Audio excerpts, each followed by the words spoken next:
The city was quieter than usual that night. Friday had slipped into early Saturday, and the usual chaos of nightlife had begun to fade. A thin drizzle misted the windshield, distorting the glow of the street lamps into soft halos of orange and gold. Inside the sedan, the faint hum of the engine was the only sound for a long while. Michael Turner's hands rested firmly on the wheel, his gaze steady on the road ahead, but his thoughts were everywhere at once. His daughter's head lay against his shoulder, her breath warm and uneven. Grace had called him an hour earlier, her voice unsteady, the slur in her words enough to make his chest tighten. She had been at a college party across town, surrounded by the kind of recklessness he had feared since the day she got her driver's license.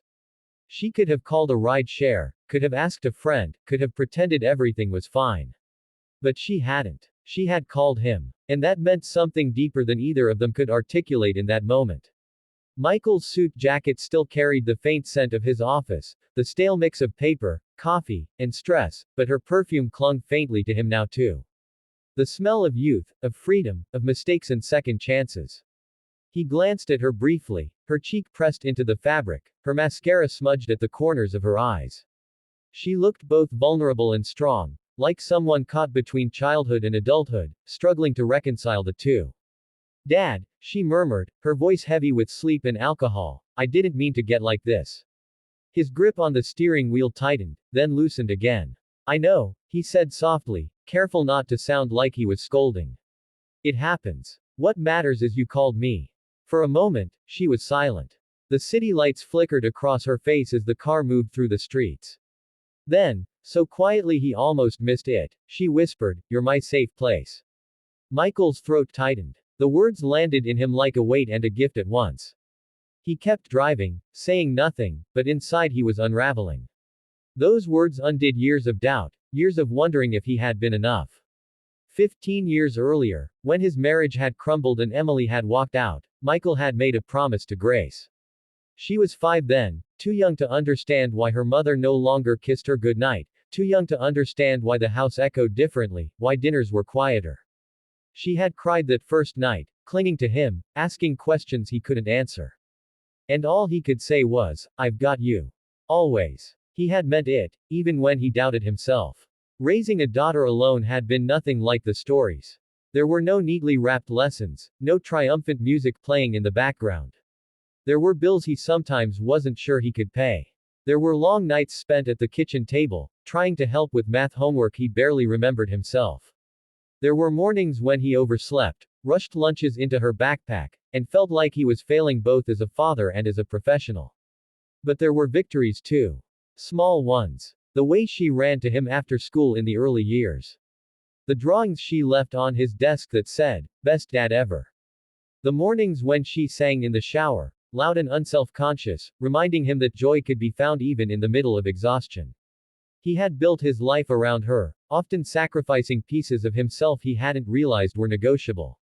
Social invitations declined. Promotions passed up because the hours would pull him too far from home.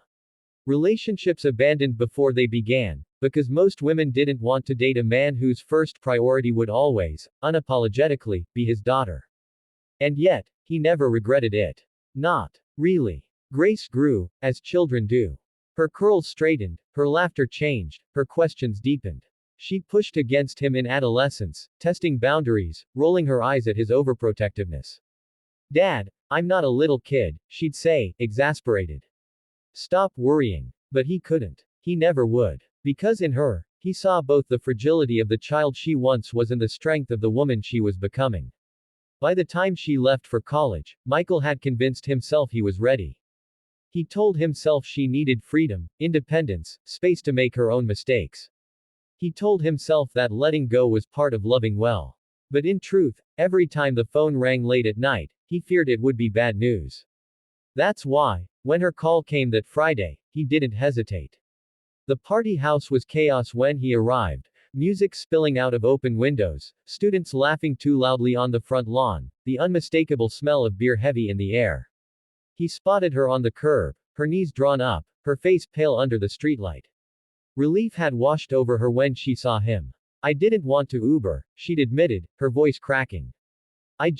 I wanted you. He had helped her into the car, resisting the urge to lecture her right then and there. The car ride was quiet at first, filled only with the hum of the engine and the occasional sound of tires hissing on wet asphalt. And then she said it. Those 5 words. You're my safe place. Michael thought about them long after she drifted to sleep against his shoulder. He thought about what it meant to be someone's safe place. It wasn't just about being a provider, or a protector. It was about consistency. Showing up, even when tired. Listening, even when the words were messy. Staying, even when others had left. He wondered if she'd remember saying it in the morning. Maybe she wouldn't. Maybe it was one of those confessions alcohol loosened from the tongue. But he would remember. Always. Because those words stitched something back together in him he hadn't realized was frayed. When they finally pulled into their driveway, he turned off the engine and sat for a moment, just watching her sleep. Her hair was spread across his jacket, her breathing steady now. She looked young again, like the little girl he had once carried to bed after she'd fallen asleep on the couch. He carried her again that night, gently, like he had so many years ago. Tucked her into bed. Closed her door quietly. Then he sat in the living room, the silence pressing in around him, and let himself feel the weight of it all. The fear, the relief, the love so fierce it sometimes scared him. The next morning, over breakfast, she squinted at him, embarrassed but curious. Did I say anything stupid last night? Michael smiled, sipping his coffee. You said enough. She frowned, but he didn't explain. Some things, he decided, didn't need explaining. Some truths were meant to be carried quietly, without boundaries, resting deep in the heart where they could never be shaken loose. Because for all the uncertainty of parenthood, for all the failures and the doubts, one thing had become clear that night: he had been enough. And for him, for her, for the life they had built together against the odds, that was everything.